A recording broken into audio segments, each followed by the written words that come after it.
Good evening, ladies and gentlemen, and welcome to Kelly's Take, a breakdown and analysis of Game 3 of the NBA Finals between the Golden State Warriors and the Cleveland Cavaliers, which just ended a few minutes ago. I just want to give you my take on the game. I caught the second half of the game, as well as bits and pieces of the first half, and from the portion of the game that I witnessed, it was a very competitive game, but down the stretch, Golden State made a few more plays than Cleveland. In particular, they had the better player on the floor tonight, which was Kevin Durant. Absolutely sensational. He was dominant the entire game. He just hit shot after shot after shot. On a night where Steph Curry did not play well at all, he finished 3 for 16 from the field. Klay Thompson finished with 10 points. Steph Curry finished with 10 points. But Kevin Durant, 43 points on 15 of 23 shooting. He made 6 threes. He had 13 rebounds. He had 7 assists. And he showed up big time down the stretch. LeBron James finished with a triple-double, but it's really those high-leverage moments. LeBron is such a great player, and we're so used to him filling up the stat sheet. It's kind of hard to assess him by his numbers because you come to expect that from him. But when you get in a tight game situation, you always watch how LeBron James acts, particularly when the stakes are higher. Cleveland was in an 0-2 hole. This is not like a game one where neither team has won. When you're down 0-2, the pressure has intensified. The pressure has increased since game one. So that makes it a more high-leverage moment.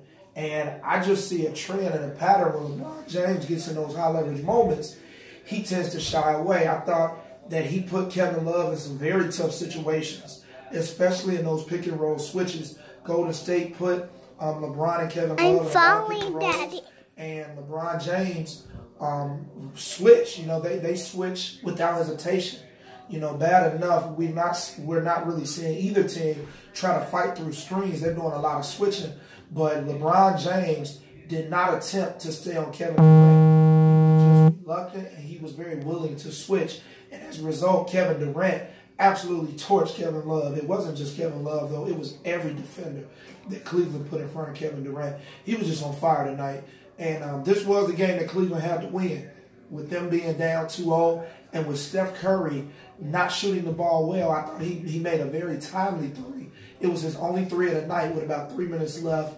It put Golden State up by 4 points, and they eventually never lost the lead. But Kevin Durant won this game, and I think that this series is going to be a sweep. I think that Golden State wants nothing to do with another game. I don't think it really matters to them about winning on their home court. And I think that they're going to finish this series on Friday. There is nothing Cleveland can do. Tyronn Lue could have made a different coaching move and tried to double Kevin Durant. He was just that hot.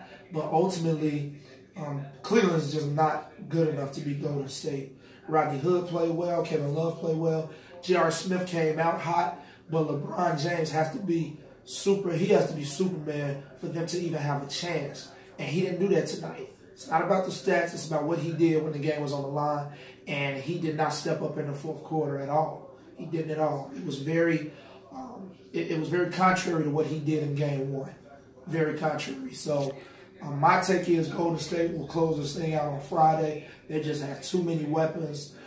They're too dominant, and they're just too well-oiled of a machine for Cleveland to overcome. So we will definitely see what happens on Friday. That's all I got for tonight. I'll talk to you guys after game 4.